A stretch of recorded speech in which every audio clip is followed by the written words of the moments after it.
Hello student, welcome to my class. আজকে আমি আলোচনা করতে চলেছি ক্লাস 9-এর কোষে দেখি 15.1-এর অঙ্কগুলো। দেখো, এখানে এই পুরো চ্যাপ্টারের যে অঙ্কগুলো আছে সেগুলো আমাদেরকে বার করতে হবে ত্রিভুজ আর চতুর্ভুজের পরিসীমা এবং ক্ষেত্রফল সেই সংক্রান্ত বিভিন্ন অঙ্ক আমাদের করতে হবে। তার জন্য আমাদের প্রথম যেটা জানতে হবে কিছু সূত্র, আর কি জানতে হবে ত্রিভুজ কাকে বলে এবং আয়তক্ষেত্র কাকে বলে, এই বিষয়গুলো আমাদের প্রথমে জানতে হবে।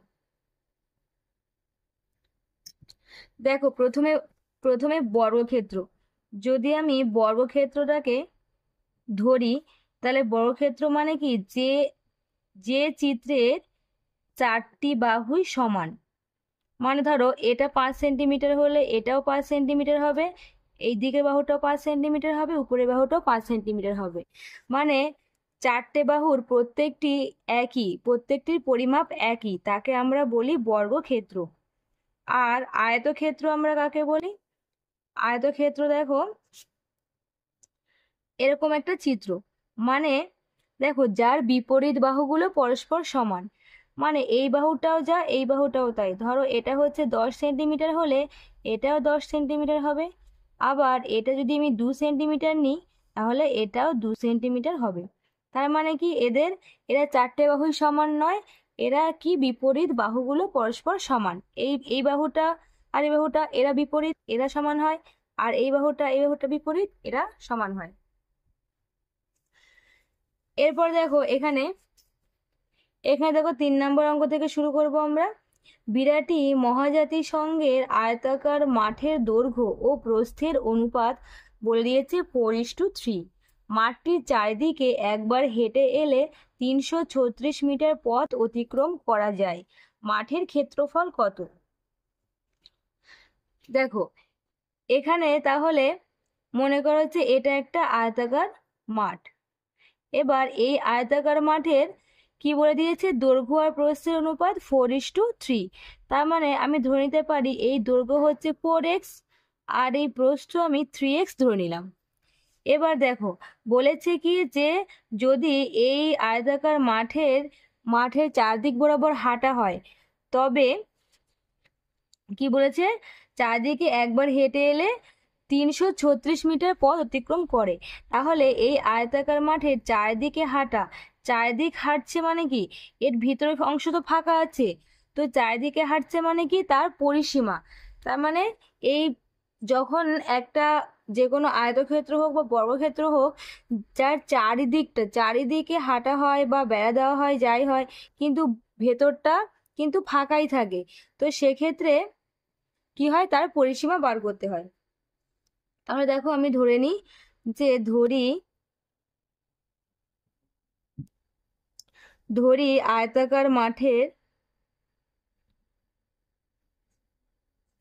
আয়তাকার মাঠের দৈর্ঘ্য কত ধরলাম, দৈর্ঘ্য হচ্ছে 4x, আর আয়তাকার মাঠের প্রস্থ কত ধরলাম 3x।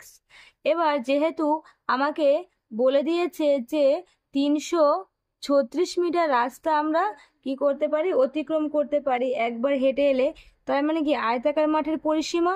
তাহলে আমি লিখতে পারি আয়তাকার মাঠের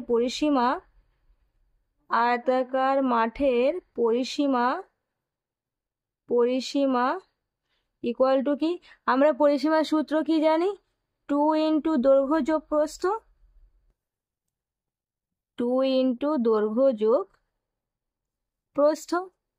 তাহলে ইকুয়াল টু কি লিখতে পারি, 2 ইন্টু দৈর্ঘ্য যোগ প্রস্থ, দৈর্ঘ্য কত 4x প্লাস প্রস্থ কত 3x, ইকুয়াল টু 2 ইন্টু 4 আর 3 7, 7x ইকুয়াল টু 14x।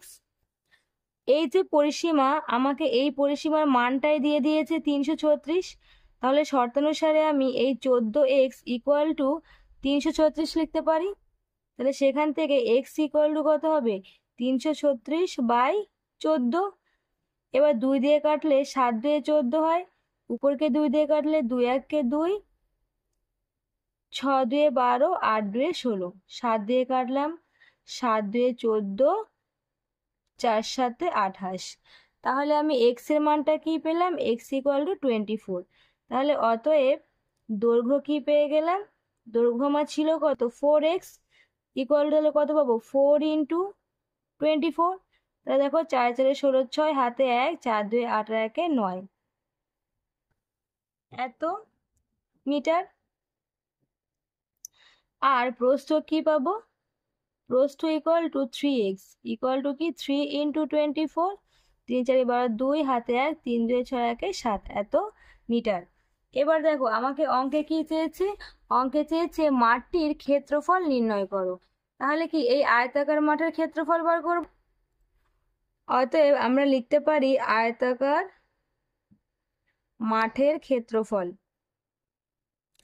তাহলে আয়তক্ষেত্রের ক্ষেত্রফলের ফর্মুলা আমরা কি জানি, ক্ষেত্রফল সমান আমরা জানি দৈর্ঘ্য ইন্টু প্রস্থ এত বর্গমিটার।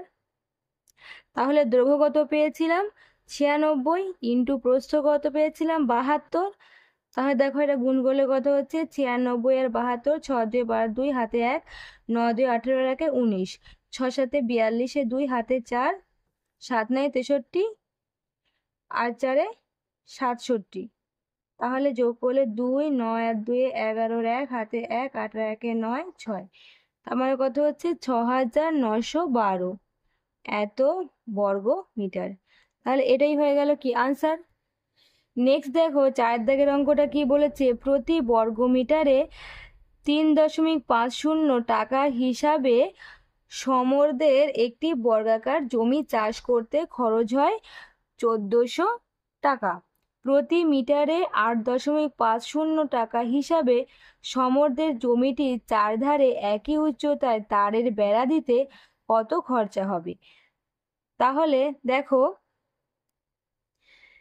এখানে বলে দিয়েছিল কি যে সমরদের যে জমি একটা বর্গাকার জমি, সেই বর্গাকার জমিতে সে চাষ করতে তার খরচ হচ্ছে 1400 টাকা। তাহলে দেখো চাষ তো বর্গক্ষেত্রে বা জমির মাঝে করে, জমির বাইরে তো চারদিকে তো কেউ চাষ করে না। তো যখনই পুরো জমিটা ভরাট করেই চাষ করছে, তো সেক্ষেত্রে কি আমরা জমির ক্ষেত্রফল বার করব। তাহলে আমি লিখতে পারি বর্গাকার জমির ক্ষেত্রফল। ক্ষেত্রফল কিভাবে বার করব, পুরো জমিটা চাষ করতে খরচ হচ্ছে কত 1400 টাকা। সেই পুরো জমিটাকে আমি দেখো প্রতি বর্গ মিটারে বলে দিয়েছে 3 টাকা 50 পয়সা খরচা হচ্ছে। এখানে বলেছে কি যে প্রতি বর্গ মিটারে 3 টাকা 50 পয়সা খরচা হয়। তার মানে কি প্রতি বর্গ মিটার মানে কি এক এক বর্গ মিটারে খরচা হচ্ছে। তাহলে আমি যদি পুরোটা খরচা হচ্ছে 1400 টাকা, তাকে সেখান থেকে যদি আমি 1 বর্গ মিটার একে যদি ভাগ করে দিই, তাহলে আমি কি পাবো জমিটির ক্ষেত্রফল পাবো। দেখো 1400 একে যদি আমি 3.50 দিয়ে ভাগ করি, তাহলে এই দশমিকটাকে তোলার জন্য উপরে ইন্টু 100 দিয়ে গুণ করলাম, 0 0 কেটে গেল, 7 দিয়ে 5 7 35, 7 2 14, 0 5 1 5, 5 2 10 সমান কত 2 2 4, 400 বর্গমিটার। এবার আমরা কি জানি, আমরা জানি বর্গক্ষেত্রের ক্ষেত্রফলের ফর্মুলা কি, বর্গক্ষেত্রের ক্ষেত্রফল ইকুয়াল টু বাহু গুণ বাহু এত বর্গ একক। তাহলে এখানেও আমি কি পেয়েছি ক্ষেত্রফল পেয়েছি, আর ক্ষেত্রফলের ফর্মুলা এটা। তাহলে শর্তানুসারে আমি লিখতে পারি কি বাহু গুণ বাহু ইকুয়াল টু কত 400। তার মানে কি বাহু স্কোয়ার ইকুয়াল টু 400। তাহলে বাহু ইকুয়াল টু কত হবে √400। তাহলে 400কে দেখো 20 গুণ 20 করলে আমি 400 পাচ্ছি। তাহলে অতএব বাহু সমান রুটের ভিতরে দুটো সংখ্যা, দুটো যদি সেম সংখ্যা থাকে বাইরে একটা সংখ্যা বেরোয়, তাহলে বাহু কত 20 মিটার। এবার আমাকে বলেছে যে যদি তুমি জমির চারিদিকে, এই জমিতে চারিদিকে বেড়া দাও, চারিদিকে বেড়া দাও মানে কি জমির পরিসীমা। তাহলে বার করব বর্গাকার জমির পরিসীমা। তাহলে পরিসীমা সমান আমরা কি জানি 4 ইন্টু বাহু। তাহলে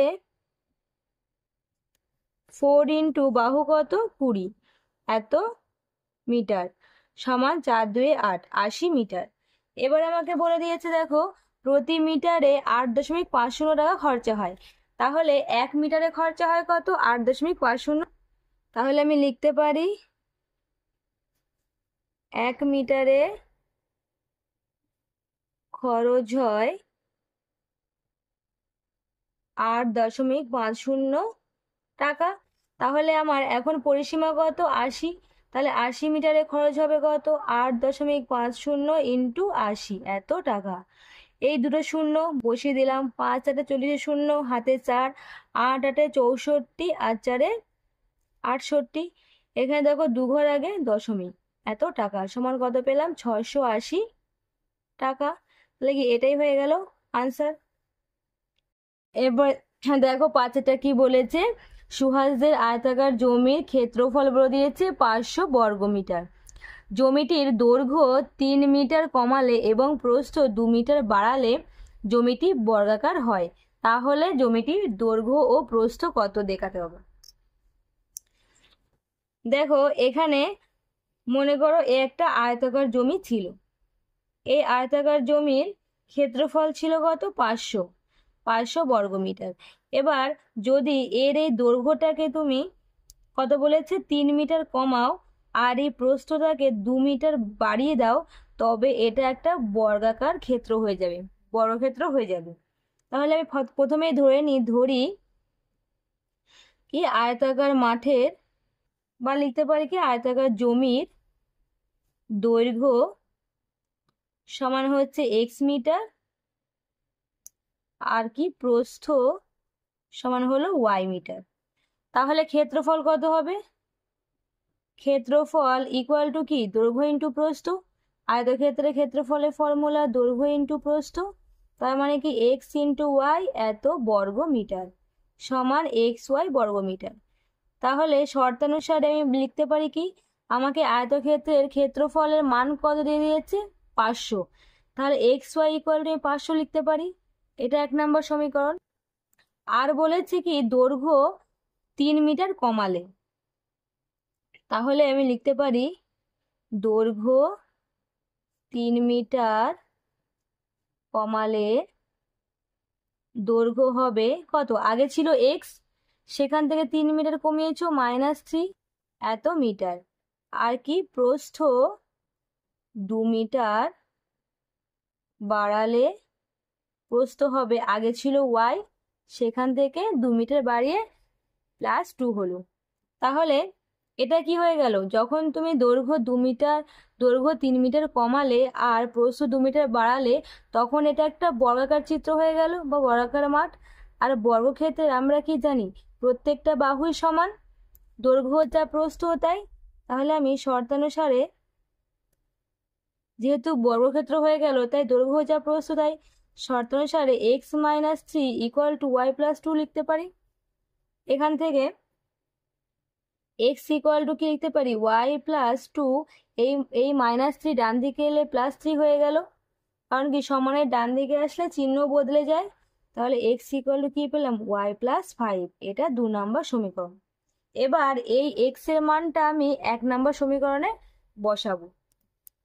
তাহলে x এর জায়গায় আমি কি লিখতে পারি x ইকুয়াল টু y + 5 1 নংয়ে বসিয়ে পাই। তাহলে 1 নম্বর আমার কি ছিল xy ইকুয়াল টু 500, তাহলে এখানে xy ইকুয়াল টু 500 ছিল, এখান থেকে x এর মানটা বসালে y + 5 ইন্টু এই y ইকুয়াল টু 500, এটাকে যদি আমি গুণ করে দিই y square + 5y equal to 500, তাহলে y স্কোয়ার + 5y এই 500টাকে মাইনাস হিসেবে এদিকে নিয়ে আসলাম, কারণ সমানের বাদিকে গেলে মাইনাস হয়ে যাবে, ইকুয়াল টু ডান দিকে 0 পড়ে আছে। এবার দেখো একে উৎপাদকে বিশ্লেষণ করতে হবে এবং একে আমাকে 5 আনতে হবে। 500টাকে যদি আমি ভাঙি 5 দিয়ে, 5 100 500, আবার 5 দিয়ে ভাঙলে 5 20 100, 5 দিয়ে ভাঙলে 4 5 20। দেখো 5 আনতে হবে, আমি যদি 5 5 25, 25 থেকে 4 5 20 মাইনাস করি তবে আমার 5 আসবে। তাহলে আমি, কারণ কি এখানে মাইনাস আকারে আমাকে আনতে হবে, ওয়াই স্কোয়ার প্লাস 5-এর জায়গায় কি লিখতে পারি 25 minus 20 Y minus 500 equal to 0। তবে এদিকে মাইনাস করে 5 এলো, আর এই সংখ্যা দুটো গুণ করলে 500 আসবে। তাহলে Y square plus 25 Y minus 20 Y minus 500 equal to 0। তাহলে প্রথম দুটো পার্ট থেকে ওয়াই কমন যাবে, তাহলে কি পড়ে আছে, একটা ওয়াই পড়ে আছে, প্লাস 25 পড়ে আছে, মাইনাস এই যে ব্র্যাকেটের অংশটা এটা আগেই আমি লিখে দেব। এরপরে কি করব, সেকেন্ড পার্টটা ব্যালেন্স করব। এই অংশটা দেখো এখানে ওয়াই আছে, এখানে 20 ওয়াই আছে, কে নেই 20 নেই, তাই আমি 20 এখানে লিখে দিলাম ইকুয়াল টু 0। তাহলে কি পেলাম, একটা ওয়াই প্লাস 25 এই কমন নিয়েছি, কমন পেলাম, আর একটা কি পেলাম ওয়াই মাইনাস 20 সমান 0। যখন উভয় এরকম 0 হয় তখন আমরা লিখতে পারি ওয়াই প্লাস 25 ইকুয়াল টু 0, আবার ওয়াই মাইনাস 20 ইকুয়াল টু 0। তাহলে ওয়াই সমান 25টা ডান দিকে গেলে মাইনাস 25 হবে, ওয়াই সমান 20টা ডান দিকে গেলে প্লাস 20 হবে। যেহেতু নেগেটিভ চিহ্ন নেয় না, বাহু কখনো নেগেটিভ চিহ্নতে হয় না, তাই আমরা কি করব ওয়াই ইকুয়াল টু 20 নেব। তাহলে আমি লিখতে পারি অতএব ওয়াই ইকুয়াল টু 20। তাহলে এবার এক্স ইকুয়াল টু বার করি, আমরা কি জানি, তাহলে ওয়াই ইকুয়াল টু 20 মানটি 1 নংয়ে বসিয়ে পাই। তাহলে দেখো 1 নং আমি কি পেয়েছিলাম, এক্স ওয়াই ইকুয়াল টু 500। তাহলে এখান থেকে এক্স ইন্টু ওয়াই মানে কত 20 ইকুয়াল টু 500। তাহলে এক্স ইকুয়াল টু কত 500 বাই 20, 0 0 কাটলাম, 2 1 2, 25 2 50। তাহলে এক্স ইকুয়াল টু কত 25। তাহলে আমি লিখতে পারি অতএব জমির দৈর্ঘ্যটা এক্স ধরেছিলাম, দৈর্ঘ্য 25 মিটার, আর কি প্রস্থ সমান ওয়াইটা, প্রস্থ ওয়াই ধরেছিলাম, প্রস্থ কত 20 মিটার। এটাই হয়ে গেল আমার আনসার। আজকের ক্লাসে এই পর্যন্ত, নেক্সট দিন আমরা পরের পার্ট নিয়ে আলোচনা করব। যদি ক্লাসটি ভালো লেগে থাকে একটা লাইক করে দিন।